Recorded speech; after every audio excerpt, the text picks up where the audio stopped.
Mayo Experience. Mayo Experience. Mayo Experience. Mayo Experience. Experience. Welcome to the Pat Mayo Experience, presented by DraftKings. Week 5 NFL Best Bets. Now, these are my best bets, along with Rob and Cam's. Although they are my best bets, I am not telling you that they're going to be winning bets. As we recap the record so far, you'll find out why. Anyway, smash the like button to the episode. Help us time code it down in the comment section for your favorite parts of the show so we can cobble together a best of for the season without having to do that much work. Also, subscribe to Mayo Media Network on YouTube. That would be fantastic news. And for the audio version, rate, review, and subscribe on Apple Podcasts. 5 stars. Help us out on the show. The newsletter is free. That will go out on Saturday. You'll have updated info, player info, team info, all the cheat sheets, all the picks, everything like that. Free to join. You can find that down in the description, just like you can do with the Listeners League link. Rob Pizzola, you were 2-1 last week, but that was not the best of the three of us, sir. 2-1 felt like 0-3 for me because the pick that I was opposite of Cam lost. And that's the second time it's happened this year. And honestly, it sucks. Like I would rather just win that pick and go 1-2 than go 2-1 and lose that. And that's the honest truth. Well, yeah. You know what though, Pat? It's nice to get like people, like I have bad days and stuff. And usually like people on Twitter, it's never a good thing. Like when you get that phone call, it's like 9 out of 10 times it's bad. You owe somebody money or you got to do something.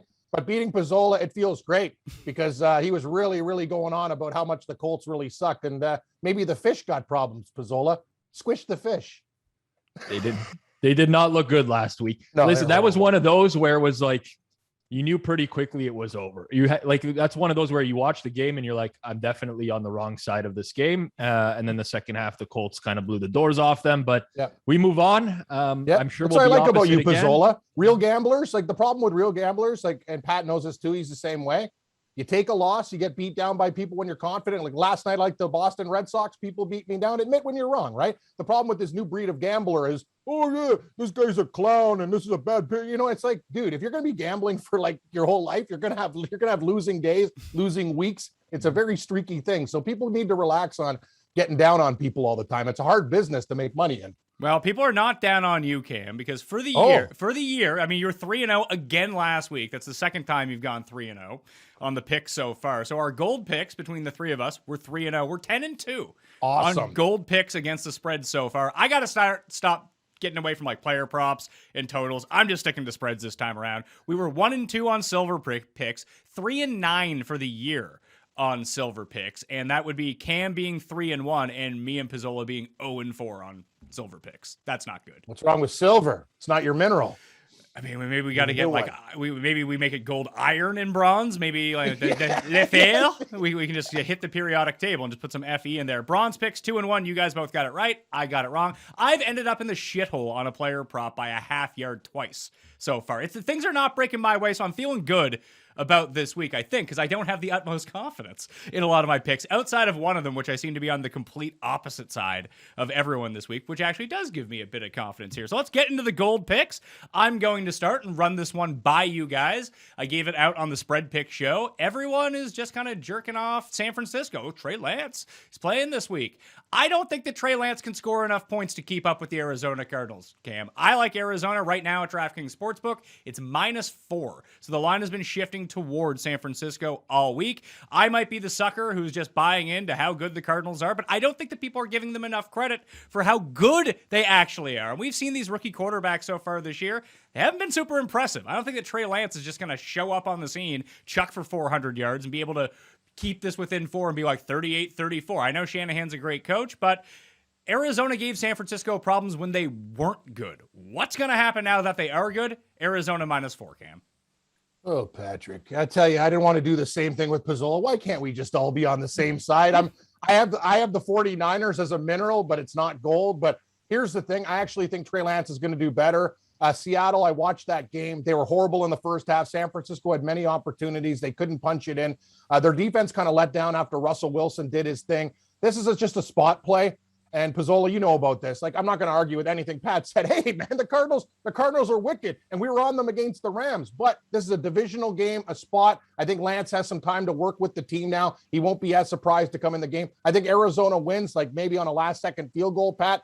I think the line is where it is, and it feels a little bit like a bait line there. I think they're trying to get people to roll up on Arizona. But you're right. Publicly backed dogs go to die. Pizzola and me talked about this a long time ago when we used to work together. Publicly backed dogs are usually a real bad recipe for losing money. But, you know, I'm on San Francisco this week, Pat. I wish you luck, buddy. We're friends, but I've already bet on the Niners. 4.5. And I've already bet on the Cardinals, -4. So, Pizzola, I guess you're the tiebreaker with this. I'm guessing you're on San Francisco.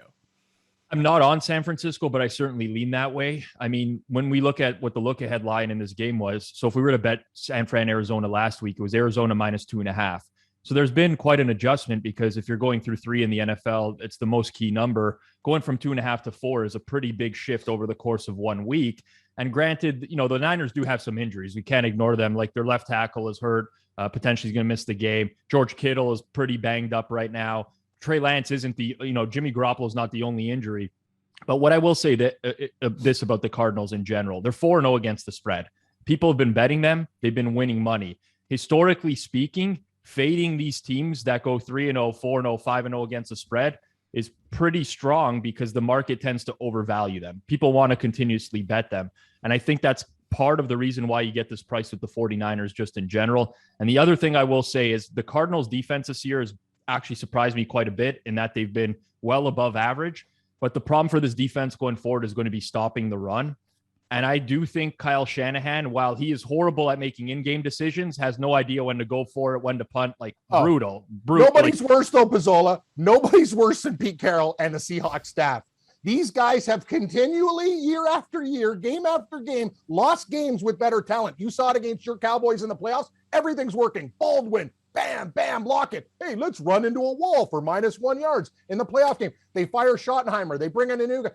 4th and 2. Let's run a basic run play. Like, these guys are stooges. That's why Murray's like, hey, you're down on Seattle. I'm down on Seattle because they never outcoach anybody. They're always the stupid kid in the room. Oh, Carroll is he's a cheerleader. Put a skirt on him. I think the average football fan thinks Pete Carroll is a good coach. No, he's horrible. And he's got to be one of the worst, if not the worst. There's different elements of coaching, right? It's getting your team prepared, game planning or whatever. But the guy, first of all, the game plan every week is let's run on first down. Let's run on second down. Exactly. And let Russ try to bill us out on third down. And honestly, I can't wait to see. I know this pains you, Cam, as a Seahawks fan. I can't wait to see Russell Wilson with a new team next year. Because Pizzola, I'm over it because I'm going to be honest with you. I'm actually really mad at the organization for what they did to Russell Wilson. Year after year, not paying attention to the line. You've ruined this guy. You had a special quarterback, and instead you've let him die because you didn't care. You get horrible linemen. You don't draft them. And Pete Carroll thinks, oh, don't worry about it. Next man up stuff. But when you have the 30th ranked guy on the offensive line giving the ball to your quarterback, we have a problem, don't we? A big problem. Sure. Like watching Pete Carroll strategize in these games reminds me of watching Cust try to strategize like when he's buying these McDonald's Monopoly tickets. Like what Cust has failed to realize is that each of the blocks, like each of the different colors on the board, there is a rare piece. They're not all equally common. So if you fill up your board with 2 of each color, guess what? You're winning nothing. Like it's all about the rare piece. So what does it matter that you're close to winning on every Maybe he's single playing for a push, Pizzola. Like he wants the free fillet of fish. He wants the Big Mac. He wants all, like, you know what I mean? He thinks, oh, I want it 1 in every 3. Maybe I'll get a free piece of food or, you know, something like that. But I'm with you. I think the Monopoly game, I did that 1 year and invested too much money. You never win. And by the way, somebody in the Maritimes is winning or like in a rare province. You think they're going to put that stuff in? Like, where's Cuss living, Pat? Does he live by you? Yeah. He lives by you, right? Yeah, Cuss lives like 15 minutes from me now. Oh, okay. So I'm actually saying he has a better probability in my experiences. I don't have total data to analyze this, but I think in most parts of Canada, they give it to the rare villages and lower populated provinces than Ontario and British Columbia. That's what I'm thinking. And Quebec is not a part of these contests a lot of the time. Like Alaska and Hawaii, they get screwed. Well, Cuss' only reason for playing is that so he can win. He doesn't care about the prize. He just wants to be in the commercial. Hopefully he's not sliding in with his pants down like the one we saw this last week. I mean, listening to Cuss break down like the game theory behind McDonald's honestly made me want to just jump right out the window over here. I could not handle it. Like, first of all, the guys, you're right, Cam. He's very excited when he wins like an Egg McMuffin. He's like, oh yeah, like this is what I was going for. The problem is he's spending like $50 a day on McDonald's to win an Egg McMuffin. Like, do the math here, Cuss. Yeah, it's you're putting in a lot more than you're getting in return. I'm going to be also very honest. Like, my doctor gave me a bad bill of health the last time I went in there. Like, that's the last thing you know. Like, you don't need to. Haven't you seen that movie with the documentary and the guy every 30 days? Like, you can't eat McDonald's every day. It's pretty simple. Like, I got enough health problems. So that's probably not a good recipe for blood pressure. This one will send you spinning though, Cam. He's not eating all the food. Oh, he's throwing out the remainder of the food that he can't eat. Now I'm disgusted. Like, you're telling me you're buying food and throwing it out? Oh my God, this guy needs more help than I thought. I thought I had problems. What a whack job. Pizzola. Are you kidding me? Yeah. I'm dead serious. The guy's buying food and throwing it out. At least give it to a homeless guy. Let him get high blood pressure. Anyway, Pizzola, I'm sorry. What a clown. Pizzola gold pick. Where are you going? I'm going to go to Kansas City. I know it's -3 on DraftKings right now. God. Against the Bills? You're coming out with the Chiefs that hard? Wow, I'm sorry, Pizzola. Go, just keep talking. How many times in our lifetime do you think we're going to get Patrick Mahomes as a field goal favorite at home? Or not many. It's not going to happen. So here's the thing I will say about the Chiefs. People are very down on them because of their defense. Everyone's like, Kansas City defense is a problem. It can't stop anyone or whatever. And what people fail to focus in on is that their offense right now is producing at a historically elite clip. So one metric I look at in the NFL is EPA per play. For those who want to look into advanced metrics, that's something I would suggest taking a look at in general. The Chiefs are number 1 in EPA per play. The difference between them and the number 2 spot is the same as the difference between the number 2 team and the number 7 team in the NFL. They are that much better on offense than every other team. And people keep pumping the Bills defense like, this Buffalo defense is amazing and so on and so forth. Well, I mean, they faced Ben Roethlisberger. They faced Jacoby Brissett. They faced Taylor Heineke. And they faced, who was it last week? Houston. Mills. Yeah. Like, they faced nobody. This is a huge step up in class. Matt Milano's probably going to miss the game for them.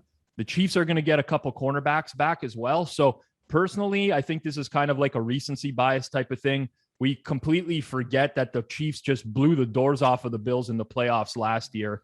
And frankly, a couple things go right for the Chiefs. Like, if Clyde Edwards-Helaire doesn't fumble against the Ravens, if Mahomes doesn't turn it over 3 times within the Chargers' 30-yard line, we're probably looking at a spread of like 4.5 here. Instead, we're looking at -3, -105 at DraftKings. So that's going to be my gold pick. I mean, I'm a believer in the Bills. I just don't think that they're at this level yet where they should be valued this way against the Chiefs. Well, there's 2 things in play here. You said the recency bias, and you're right in the fact that they've played no one. The issue with those sorts of teams is we actually don't know how good they are when it comes, especially on the defensive side of the ball, because even against Pittsburgh, it took a special teams block punt touchdown for Pittsburgh to end up beating them. It's not like Pittsburgh was moving the ball on them. Maybe the defense is really good. Not to say they're going to like stymie the Chiefs, but if the Chiefs don't put up like 40 in this game, I don't know if they can actually stop anyone. Like, the Bills might be better than the Chiefs at this point of the season. And I think, I mean, if we want to talk about like a grand narrative, I just don't think that, even though they've not been great so far, I still don't think the Chiefs care all that much about what's going on right now. It feels like their only goal is to win enough games to get into the playoffs and have everyone healthy and just make a run. That seems to be their goal this year.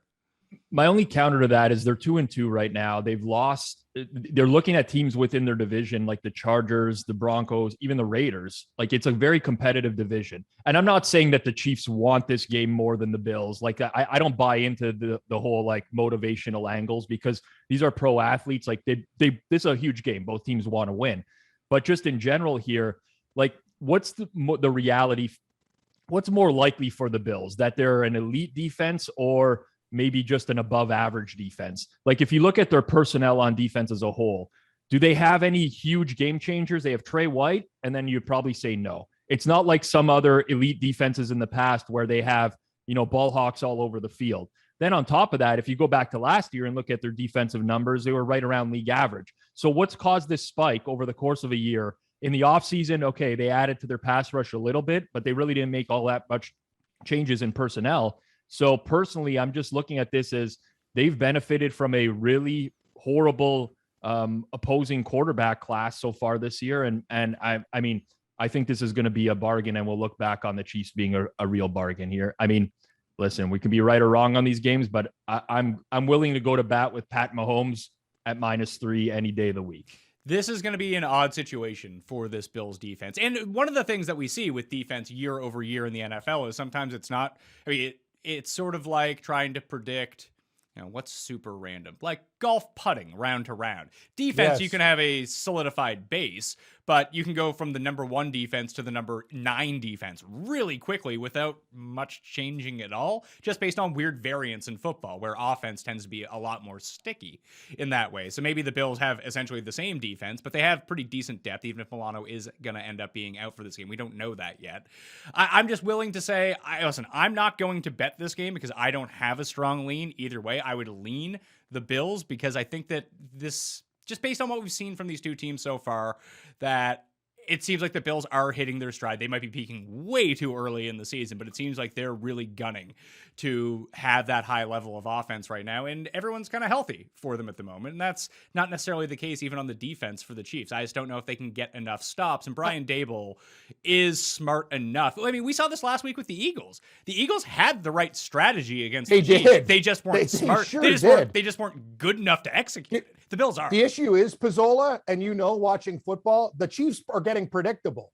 It's like what we talk about Pete Carroll. They're running the same damn plays all the time, and teams are starting to figure it out. The thing was, they were so much above everybody. They're still executing, but not in the same way. They need to get more creative. You're right about Hilaire. He's got fumbleitis and stuff, but I got to believe this.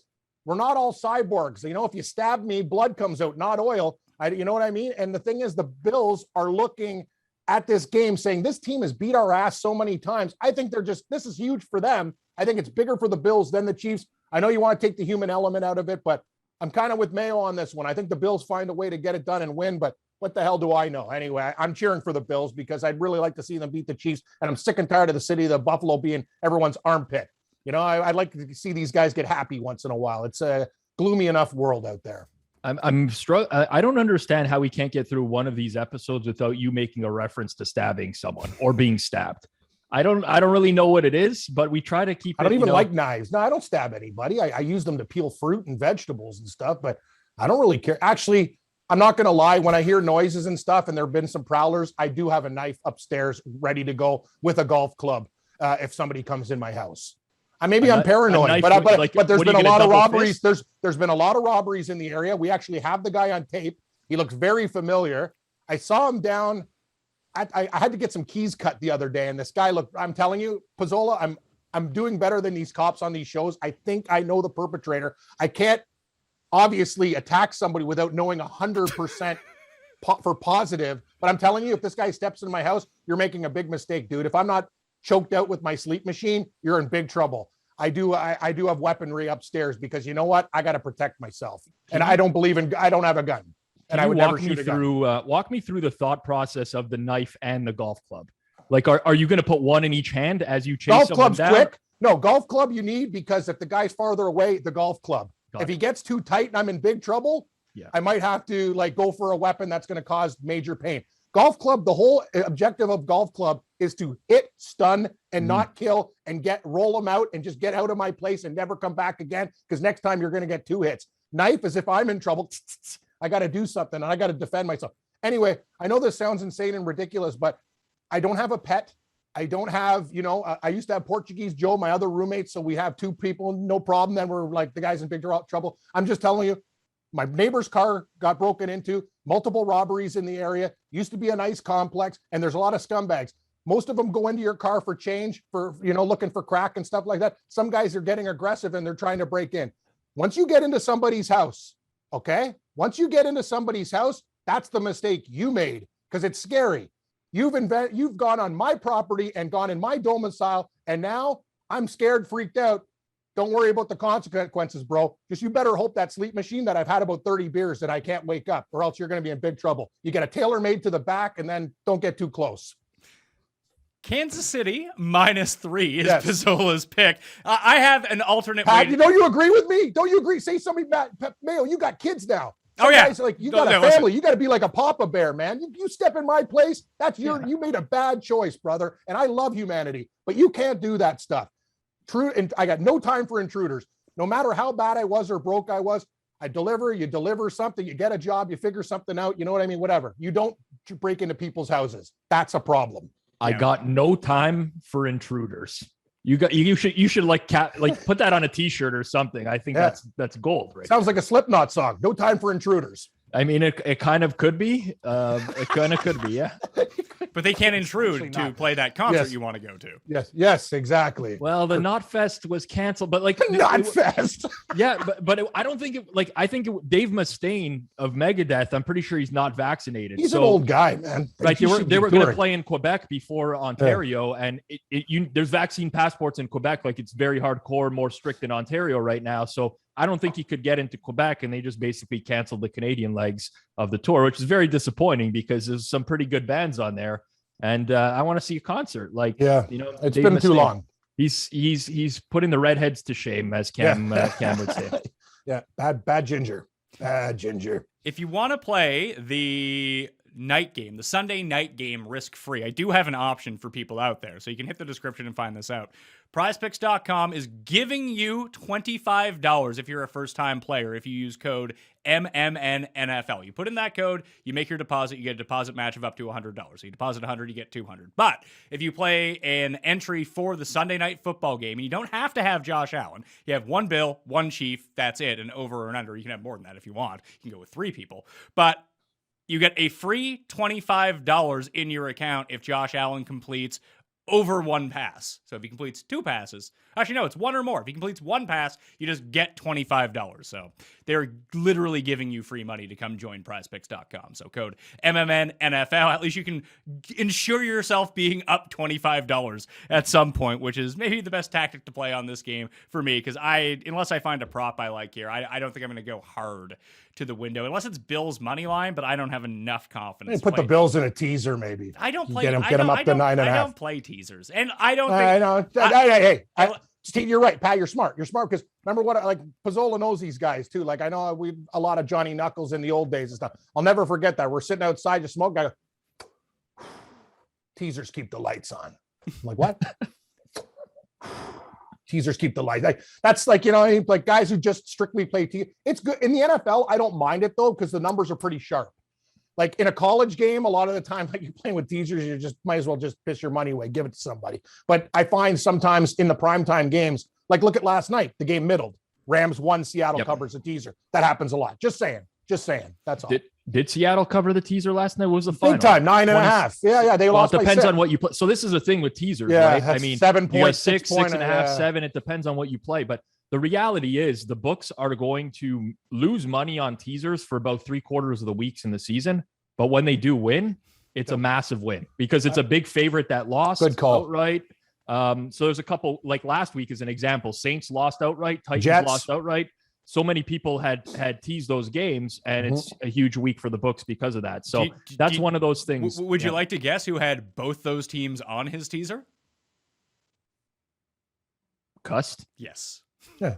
And funny, we had the Giants and Jets. We did the New York 2-step, the opposite of Cust. Yeah, I mean, despite not having the greatest picks week overall, we did give out the New Jersey money line parlay. Yes, we did. That's impressive in itself. I saw people play it that they cashed it. That was great news. I wish I had played it a little bit harder. Cam, gold pick. Gold pick. Hey Pat, you bring me on the show to talk about intruders and to make bold picks. Yeah, here you go. Bengal Cats. Give me the Cincinnati Bengals over the Green Bay Packers as my gold pick. People are like, oh, why is the line 3.5? Well, I'll tell you something. Joe Burrow and that offense, I don't even care about Joe Mixon.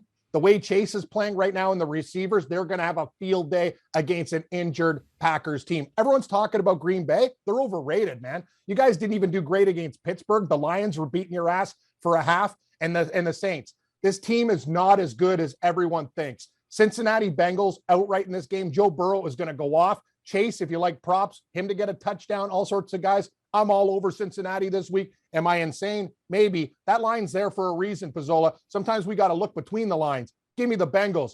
Is it 3.5, Pat, on DraftKings? 3, whatever the hell it is. They're winning outright. Give me the damn points. Let's go. Money line, too. Yeah, it's down to 2.5 on DraftKings Sportsbook. What? That's it. Yeah, 3. The line's 3. But anyway, there are sports books with 3. So all right, I'll give you 3. I'll give you 3. You can have plus. I thought 3. It was 3.5. I was like, give me 3. Wow, these guys see sharp lines there, Pat. Anyway, I like the Bengals, but I'm pretty dull. I like the Bengals too. And as do I. I mean, I think obviously we look at this number and we'd say like Green Bay -2.5, -3. What are we missing? We're not missing anything. Really. Like, here's the thing. The Packers defense stinks. The Packers defense is 25th in the league in EPA per play. And they gave New Orleans the best offensive game they're going to have the entire year. And like Cam said, the other games, Pittsburgh and Detroit, like they're playing nobodies and they still can't stop them. And now you get the Cincinnati Bengals who come in here. They're probably going to get T. Higgins back at wide receiver. Like, good luck trying to defend T. Higgins, Jamar Chase, Tyler Boyd without Jair Alexander as well, who just got hurt for the Packers last week. They lost Preston Smith, which is a big issue for them because Zadarius Smith, their other great pass rushers, on IR already. So they have no pass rush and they're missing their top cornerback against a Bengals team that can really spread the field. And to your point, Cam, if Joe Mixon is out, like, this is no disrespect to Joe Mixon. It's good. It's a good thing that Mixon is out of this game because they have to pass more. Exactly. It forces them into a game plan that works better for them because this Packers defense can't defend the pass. So, I mean, is it scary betting against Aaron Rodgers? Of course it is. It always is. But like, we're trying to guess which of these is the right side. I think the Bengals are the right side in this game. I love the point you bring up about Mixon because it was the same point I brought up about Josh Jacobs and the Raiders in that Monday night game. I think they would have been far more competitive if Jacobs had just sat again because they wouldn't have felt the obligation to turn around and just hand him off for no yards every single time. Like, they put themselves in such a hole because they have it in their mind. Like, Josh Jacobs is a good player. He's a good running back. But he can't be the focal point of your offense if you're trying to beat the Chargers. He just can't. I mean, listen, I'm very much in the running backs are replaceable camp. Like, I'm not saying that, the backup on every team is the exact same as the starter, but you're not going to get enough production out of the backup. Out of a difference in production to make a big difference. And the reality of this is certain teams in the NFL have figured this out. You pass to win. Like, yes, you need to keep the defenses honest. I love what Geoff's favorite coach there, Staley, said this week about, we're going to run the ball because there's a physicality in the NFL where you can't just pass 100% of the time. You got to keep that defense honest, make them make some plays, make them tackle.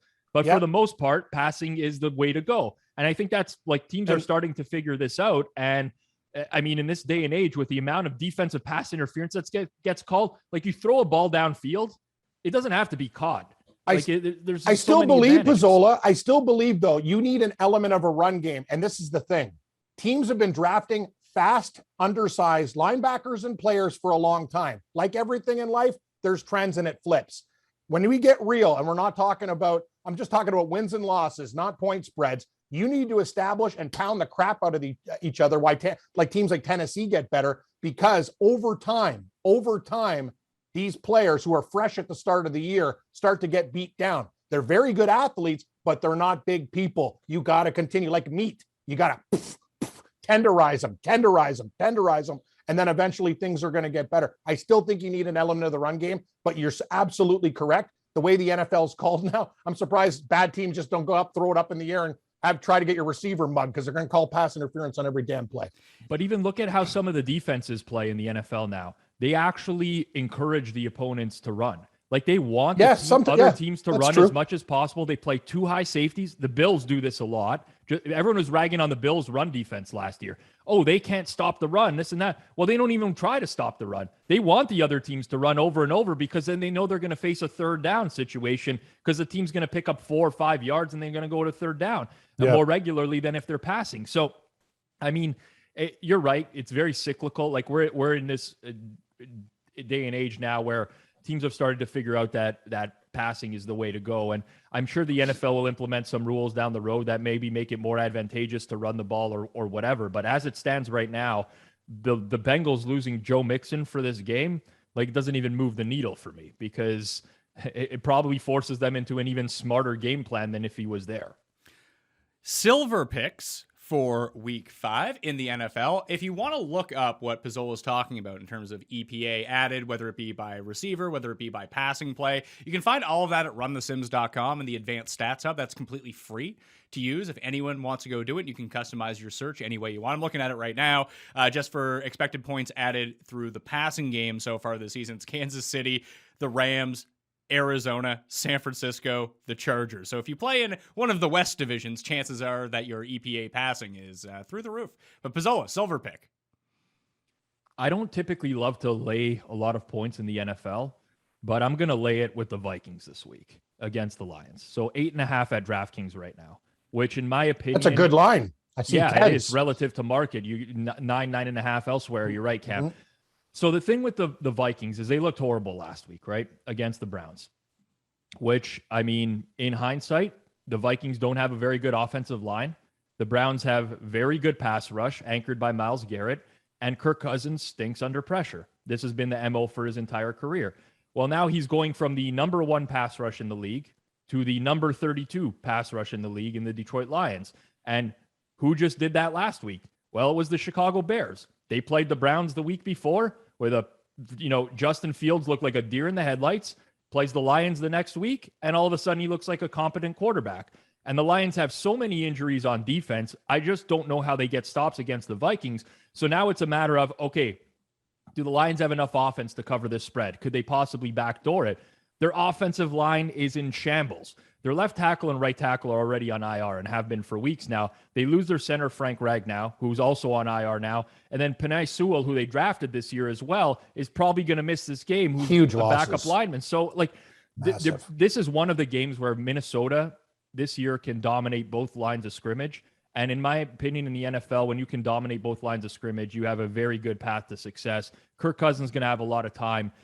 For me, this should be a double-digit spread. So I'm going to hopefully end this run of winless silver picks this year, and I'm going to back the Vikings laying 8.5. Hey, the big spreads have worked out well for us. When I went to the well with Bills minus 17 last week, and yeah, great pick. Wasn't even close. The Bills never in doubt. The Bills never in doubt. I was thinking about doing the same thing with the silver pick for the Patriots, but like they might be down 4 offensive linemen, that they might just kind of take it a little bit easy, probably win the game. That spread starts to wig me out, but will the Texans score a point? That seems to be the big question every single week now. Cam, silver pick. Pizzola's got Minnesota. Who you got? It's tough, Pat. Like, I'm going to give the old tungsten on Twitter because I usually like 4 or 5 games, not 3. But I'm going to go back. Pizzola's nemesis, his Achilles heel, Cam's Colts. Give me 7 points with the Indianapolis Colts against the Baltimore Ravens. I think they're in a good spot. Hey, I'm not going to tell you Carson Wentz is a great quarterback. He holds the ball too long, but I'm going to tell you Baltimore, I think, is a tad overrated. I think Indianapolis, they can establish a run game with Jonathan Taylor in this spot, and I think it's going to be a hell of a lot closer than anyone thinks. I think the Ravens, if they win, they squeak out a victory. I'm getting a full touchdown here. Indianapolis, they saved their season against Miami. I'm going to ride the train one more week. It was tough. I was going to take the Browns against the Chargers, but I went down this boulevard instead with Cam's Colts. CC, Canadian club, something I like. Cam's Colts, good to me last week. Let's go, baby. Give me the Indianapolis Colts +7. We'll give you the 7. It's 6.5 at DraftKings Sportsbook right now. It's been well, I feel like I'm a thief, like I'm trying to shave points or whatever. I'm just on covers. I'm just looking at the line. It says 7. So listen, we know that it is 7 somewhere. There's spots with 7. Yeah, it's not like I'm saying give me the Colts 9.5, 10. Yeah. We know you're not dealing. We know you're not dealing with fake numbers here. The best way to go find the site shopping. I mean, Rob, you can tell them about BetStamp. Cam, listen, I told you last week to create a free account on BetStamp. You did, and I'll create one for you. But yes, honestly, it's the best way to line shop in general because you just put in all your sports books. It's going to surface the best price available to you at every given time. And the difference between betting a 6.5 and 7, Cam. Like, I don't have to tell you. No, you but don't. If there's a 7 on the board, you're going to want that instead of the 6.5 or buying points with the 6.5. So yes, BetStamp. Download it on Android or iOS, or you can just check out the website betstamp.app. But it's a very I download it on my Apple computer? Yeah, of course. Yeah. You just go to the Okay. website. You don't Sounds have to good. download it. You just go check. Anyway, no, I betstamp.app. just had to download the Zoom for the meeting and I had a lot of problems earlier, but I got a lot of things going on, but I figured it out. But thank you.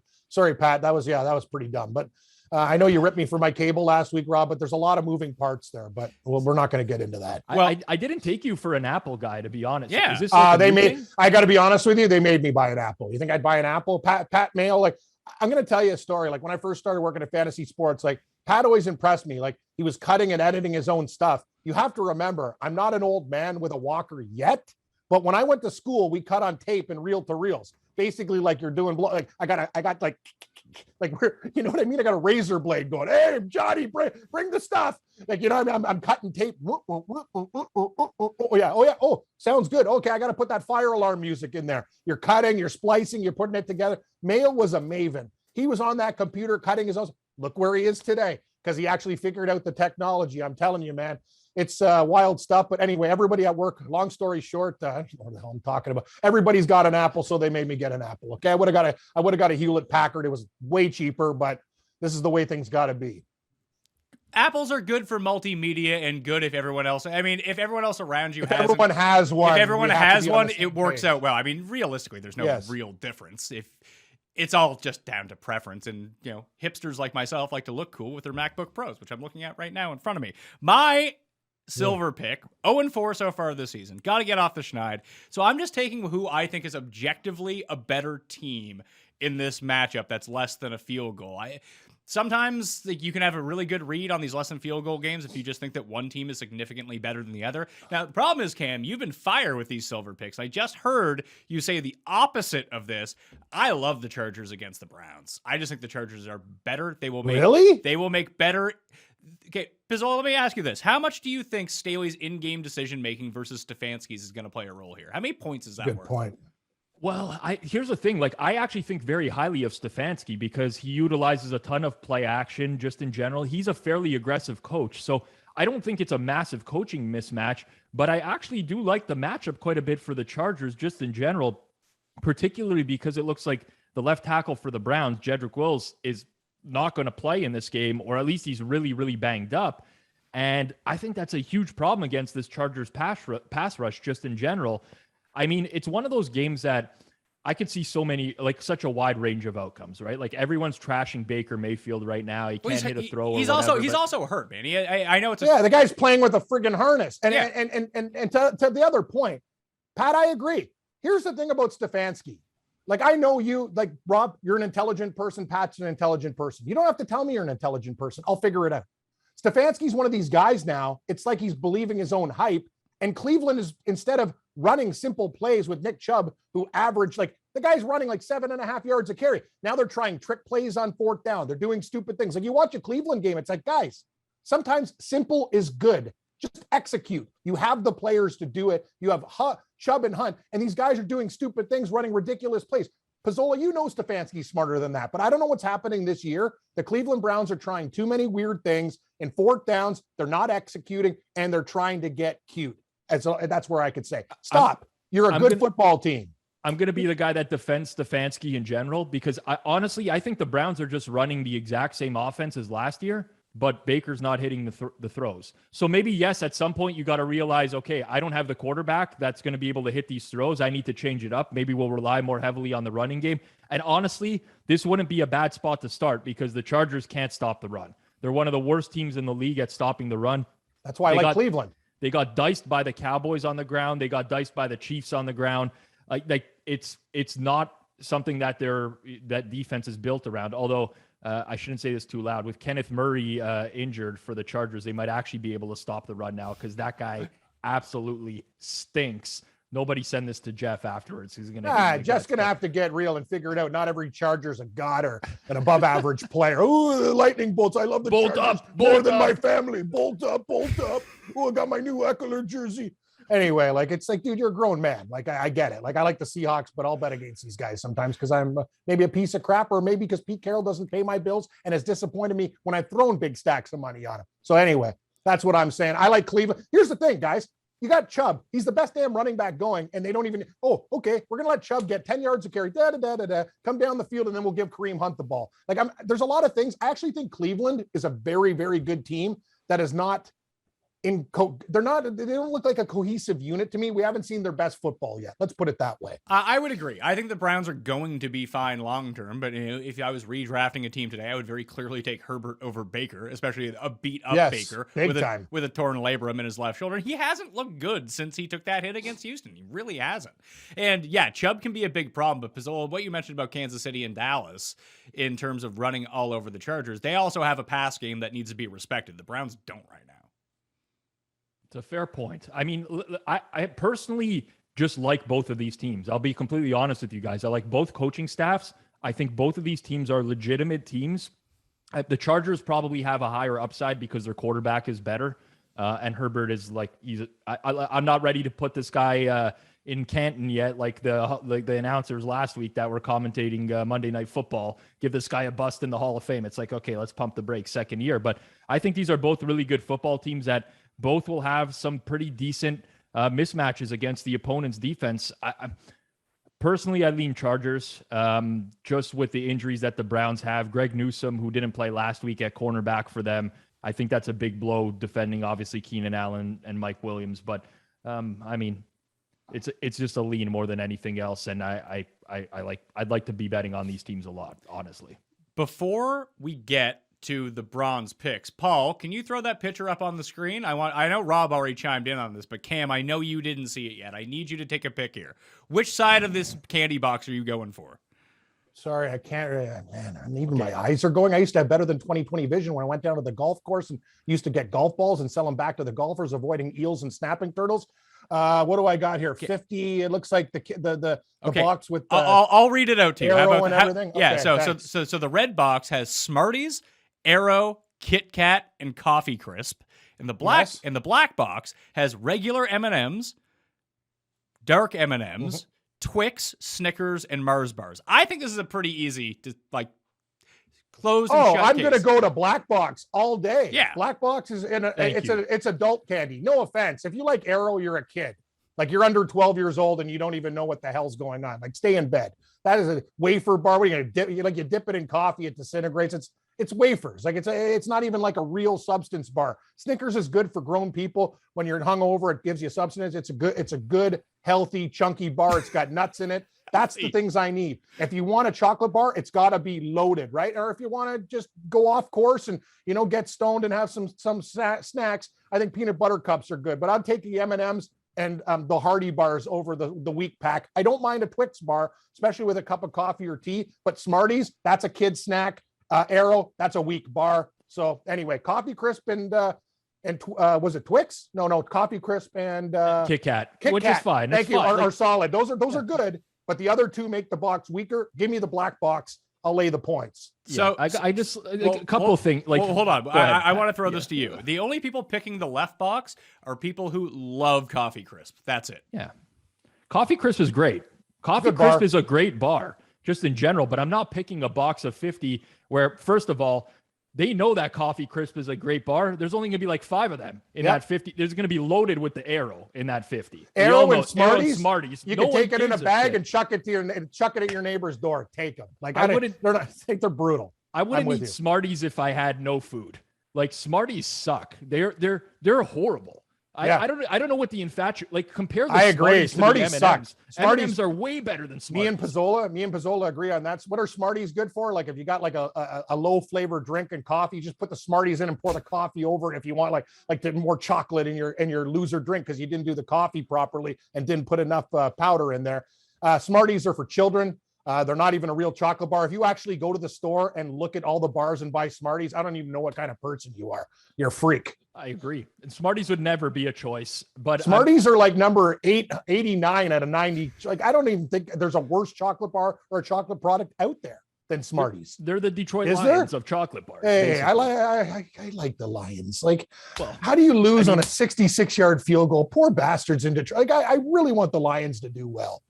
What really fascinated me here was Cam breaking down each of these chocolate bars and calling the Snickers a healthy snack for one. First of all, no, not healthy snack. I said for an adult, it's a good, like when you're doing healthy? 5 hours. Healthy. You said healthy.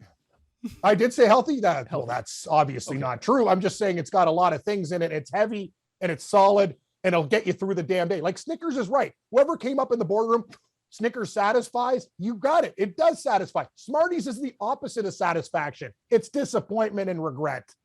That's a fair point. The second thing that I found fascinating was you can enjoy a Twix bar with a coffee or a tea, which I don't know how many people are drinking the tea with a Twix. Tea and Twix bars are amazing, dude. Like I'm a coffee man, but what? You don't even have like I don't know. Sometimes I don't have butter cookies, scones, or whatever. My doctor told me to slow down on a lot of things that I'm doing. So I have a tea every once in a while. Like I pound coffees. Well, Pat I'm not ripping tea no, drinkers. Twix is it's a dipper. It's a stick. That's you're what gonna it's dip. there You're for. dipping like a Twix in like a mint tea. Yes, is what you're telling me. No, into an orange pico. No, it's flavored teas. But I only do that that my doctor told me herbals.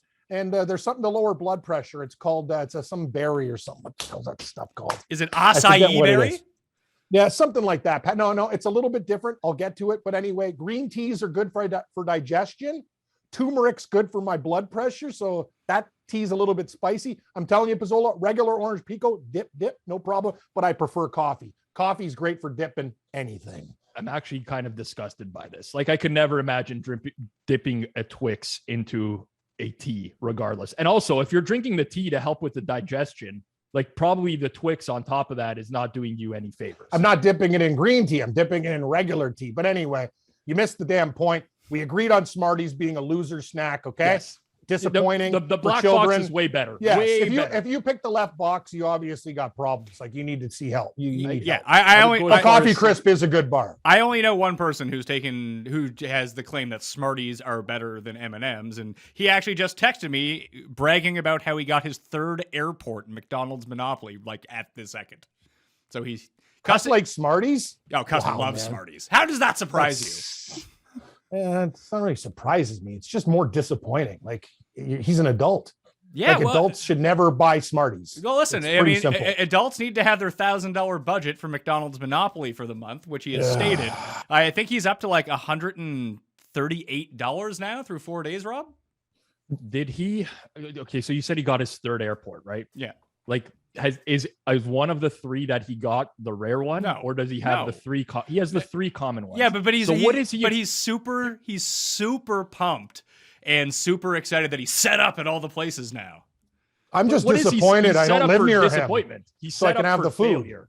Yes. I just want his left. Like, if you're going to buy bags of food, like it would have been nice, Pat. If I was your neighbor, I could just roll by Cuss. You can leave it in a bag like it's trash, and I'll take it right off the front step. Like this guy's throwing out food to get Monopoly pieces, which is I don't even know what to say with that. That's almost a criminal offense. Yeah, no time for people who waste food. Like honestly, I agree. There's so many people that have no food to eat, and then people are throwing food in the garbage. It's one of the most despicable acts Pizzola. that a human being can do.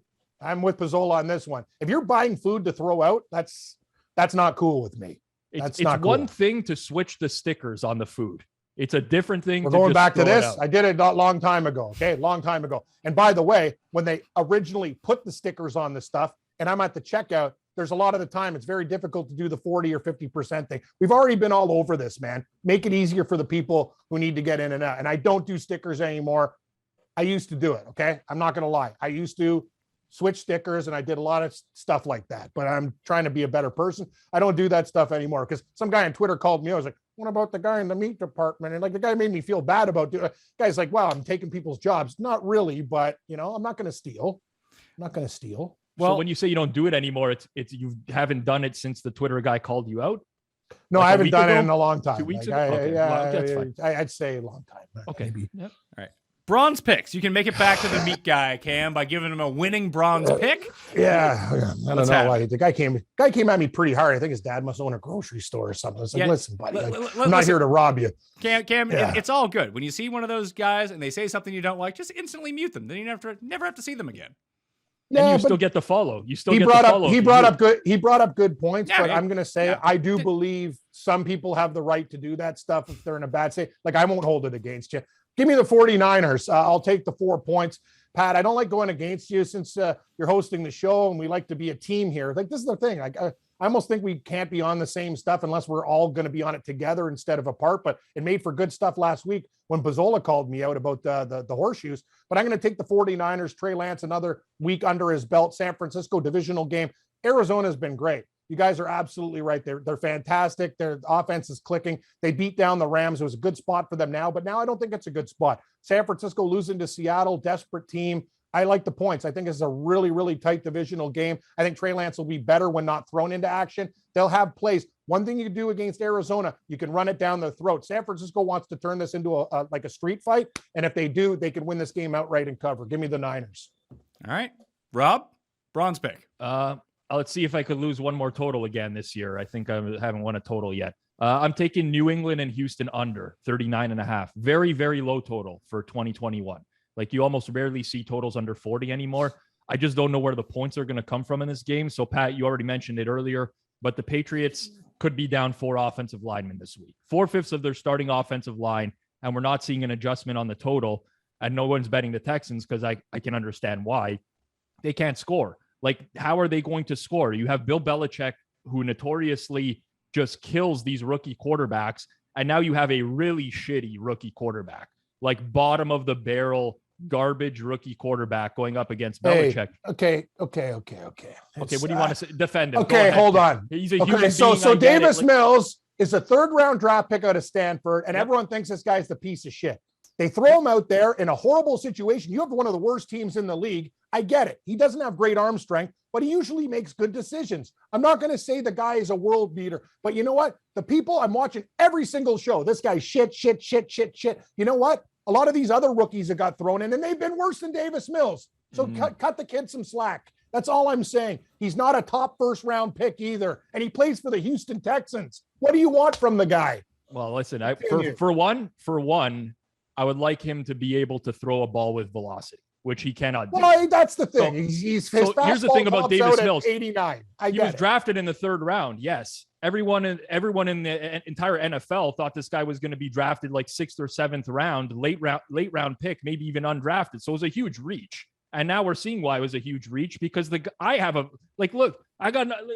weigh 165 pounds soaking wet. I could probably throw the ball as hard as this guy can. It's horrible. True. That's not true. Well, it's obviously an exaggeration, Cam. I'm doing this.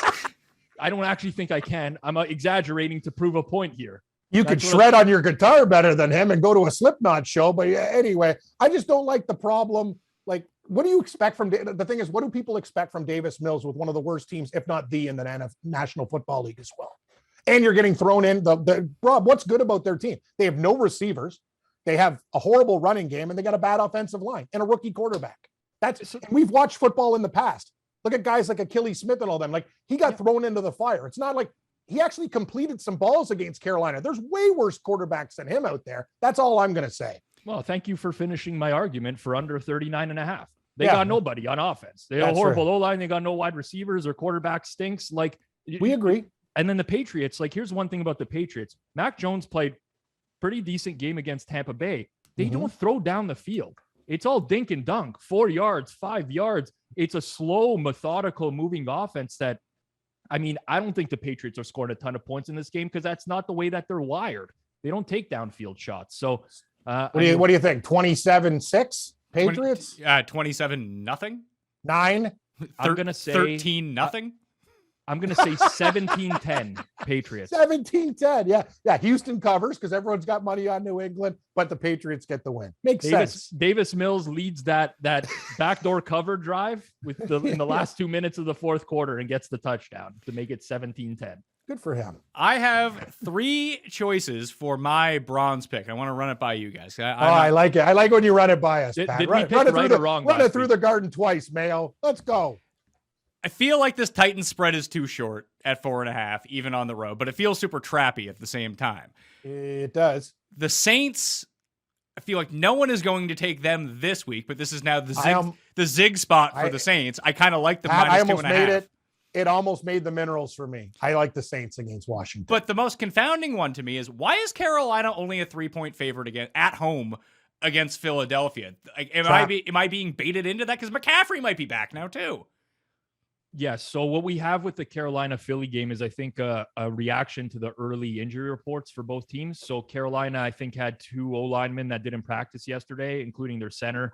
And I believe Shaq Griffin is hurt and probably not playing. Whereas the Eagles had their left tackle back and we still don't know about Lane Johnson. So I think it was just more speculative than anything on Philadelphia. But I agree with you. Like, there's no chance I'm taking Philly +3. That's Carolina or nothing. Of the three you gave, I like the Saints. I think there's like a consensus with us that it didn't make our boards, but we all like the Saints a little bit in this spot. I think it's a good bounce back spot. And like, we got to stop pretending like the Washington defense is going to turn it around. Like, they get shredded by every single team. And yet we're still relying on like this preseason rating of like, oh, the football team is going to have a great defense. Like, they don't. They stink. You know what the Saints do too, guys? Good, bad, good, bad, good, bad. I told you the pattern.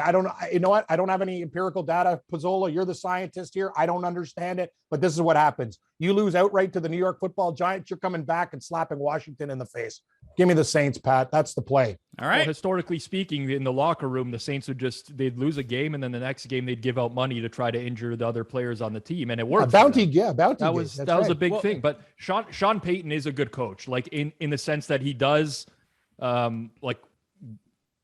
his team responds to these losses generally. They've always been a good team off of a loss. Now, granted, Drew Brees is also a great quarterback, and Jameis, who knows? But I mean, I think it's a good bounce back for them under a field goal. So Pizzola, good thing you got your 8.5 in. When we started the show 55 minutes ago, the Vikings were -8.5. They're -10 now.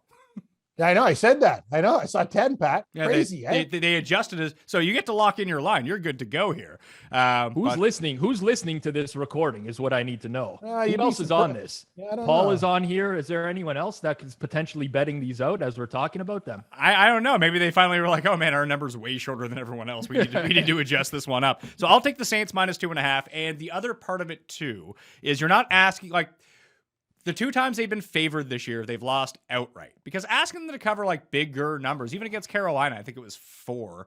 And then as two big dogs against Green Bay and New England, they outright win those games. So it has been what Cam said. Like, when they're in the unfortunate spot, they end up winning outright. But you have to look at the types of teams that they're playing and the types of offenses that they're playing as well. I'm not really sold on the Washington offense. Like, I'm playing Ricky Seals-Jones in DraftKings this week because they legit have no one after McLaurin. We don't know if Curtis Samuel is going to play. McLaurin, he's going to play. Logan Thomas is their second best receiver. He's on injured reserve. Brown, he's out. We have Cam Sims. He's out. They're losing their best offensive lineman. Like, they're pretty beat up. The defense isn't all that good. And where it's only 2.5, it shows disrespect towards the Saints, I think, for a team that I think that skill-wise is a little bit better. I think that they're a better coach. I think that their lines are better, even though that they are a little bit banged up when you look at them as a whole and when you look at the depth of that team.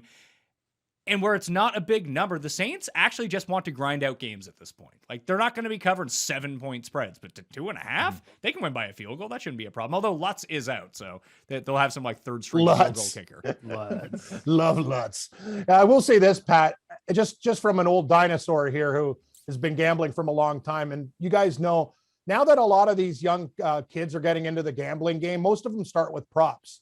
And I know you talk about props, and take a look at props like last night, for example. Want to know why they're dangerous? And I stick to old school like spreads and stuff like that. Like, look at Higbee. He comes out for a while. He's right on his total. You could lose by the hook. Injuries, right? Look at the start of the game. We knew Collins was going to be a running back for Seattle, right? But Carson out, didn't even play. Like, right, Rob? If you put that bet in, even if he doesn't play, it's a prop bet. It's not like there's no void or whatever, right? Like, how does that work? So for player props, the player must play for it to be action. For most, I'm saying. But if he takes 80% of sites, some are saying no. You put it in. So play on DraftKings Sportsbook, where if a player doesn't play, it's just a no bet. It's a voided bet. Good. No, okay. It's voided. But obviously there's variance in sports, right? Like, I bet DJ Chark over 3.5 receptions on Thursday night last week. Second play of the game, he breaks his ankle, gets rolled up on by, like, it happens. But here's the thing. I will say this for like recreational bettors, they do have a better chance to beat props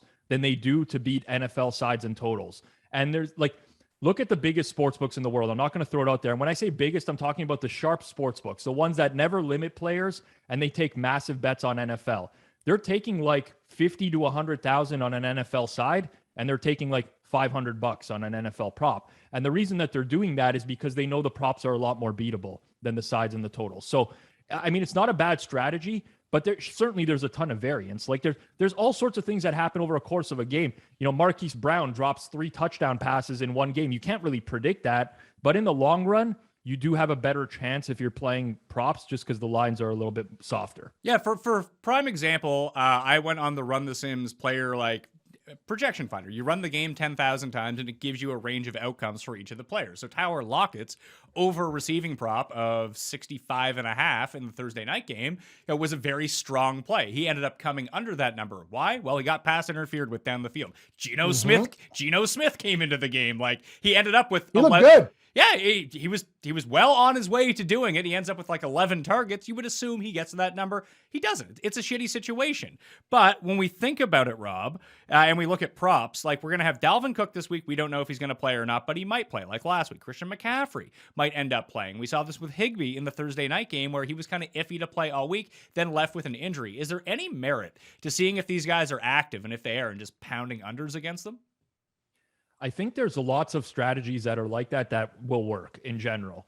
So yes, there is merit to that. And also, like, on top of that, if you're just an avid follower of NFL news and someone is announced out, right? Like AJ Brown and Julio Jones last week are announced out. Well, guess what? I probably have a 10 to 15 minute window where I can go find the other Tennessee receivers who were set with a yardage total like those two were going to play and bet the over. And there's a real market to capitalize on that stuff.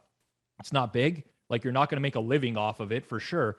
But if you want to make some extra money and you're following skill position players and injuries over the course of the week, there's value to be had if you can react to that very quickly. So it's certainly an interesting market because, for example, AJ Brown and Julio Jones get pulled from a game or announced out.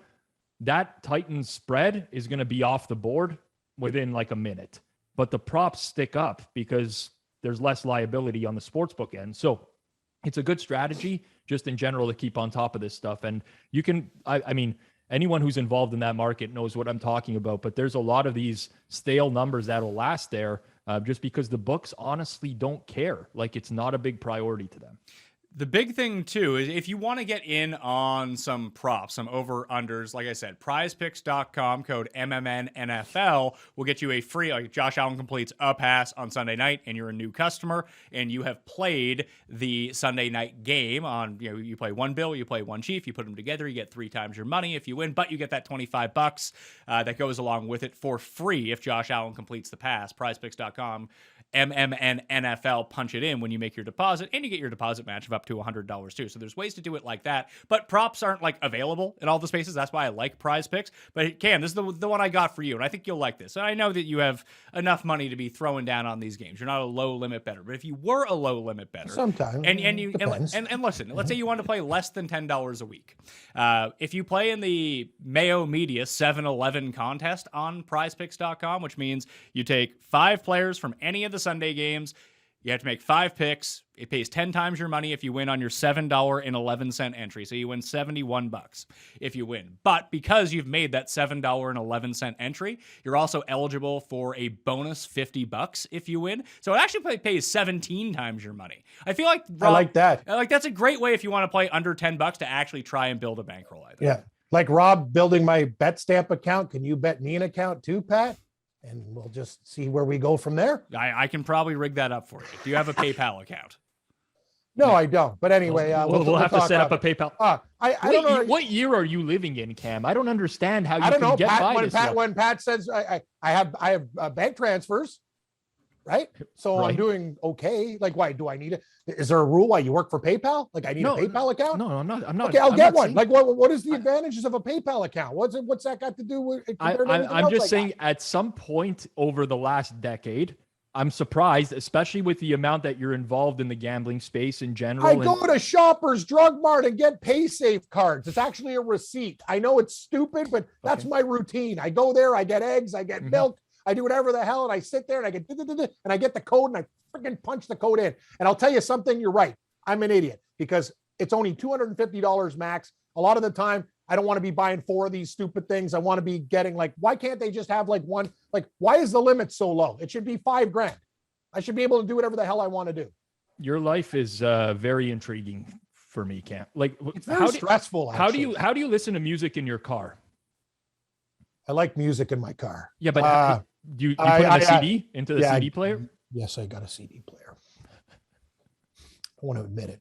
Sometimes I listen to Q107, just a little like when I hear Van Halen, stuff like that. And then I have CDs. Do you think Terrestrial radio and I can't believe I used to have cassettes. Well, okay, and my old car had the cassette with the string to the CD. So I'm so embarrassed. I don't know where my MP3 player. I got stolen from the score. That custodian guy stole it overnight. you have a phone now. Yes, I have a phone. Yes, you don't need your MP3 player anymore, Cam. You have your phone. That can all just work the same way. Well, I listen to music off the phone. It just doesn't feel the same as like putting a CD in and going for a drive, right? I mean, maybe not. It honestly, the music is the exact same, right? Like whether you're listening on a CD or you're listening on your phone and you're listening to the same song, it's the exact same. So I don't know how one feels different than the other. I don't know. I just like looking at the CDs. I like the feel of the plastic. I don't know. It's like vinyl. I love albums. I have crates full of albums. I probably need a better record player. Every time I come on the show, you guys just beat me down. But you're right. I should have nothing going on here. Like, what if Pizzola and I started a consulting company where, listen, it's not that you wouldn't use this stuff. It's just you haven't taken the time to learn how easy some of this stuff can be to make your life more efficient. What if we were just efficiency experts? You just hire us for one day. We come over, we show you how to use your computer, hook up your cable, set up your Bluetooth to everything, and boom, you're on your way. Okay, well, I got to pay you, so I'll pay in liquor and whatever, because, I don't know. You tell me how you want it. Like, we'll be like the old way. We'll do the barter system. Like, how you used to give me syrup or whatever, I give you this. You guys give me tech help and I'll give you things. I'll speak on my behalf, not on Pat's behalf. Pat can take whatever compensation he wants. But for me, this will be like a free consulting gig. We'll come over. We'll get you all set up. We'll figure out what technologies you're still using from the 1990s, and we'll get rid of that and upgrade you and show you how to use it. I'm sure it's probably gonna be like half your house or whatever right now, because it's. You'd be surprised. I have a Fire Stick, so like I watch like stuff on that. Like I've advanced that way. It's not just pure cable. I almost want to. The thing is, I don't want to cancel the cable because I think they're going to play games with me. It's almost something like I don't want to piss them off because I really need it for a lot of the shows that I do. Mm-hmm. I like the Amazon Fire Stick. The games are usually behind, and it's.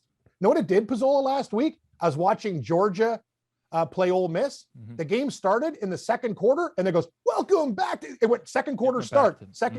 Like it went all the way to the start. I finally found one that worked, but yeah, sometimes these things are not as easy as you guys make it out to. If you were still in Survivor, who would you take this week? I took Tampa. I like Tampa. Who else can we choose? I take the Vikings personally. Yeah, the Vikings. Yeah, Vikings. That's another good one. I think it's Vikings, Tampa. I mean, Cust is out because he took the Titans last week. I think people will use the Patriots because it's against Houston, but I don't think that they're going to lose outright, but that one scares me the most out of all of them.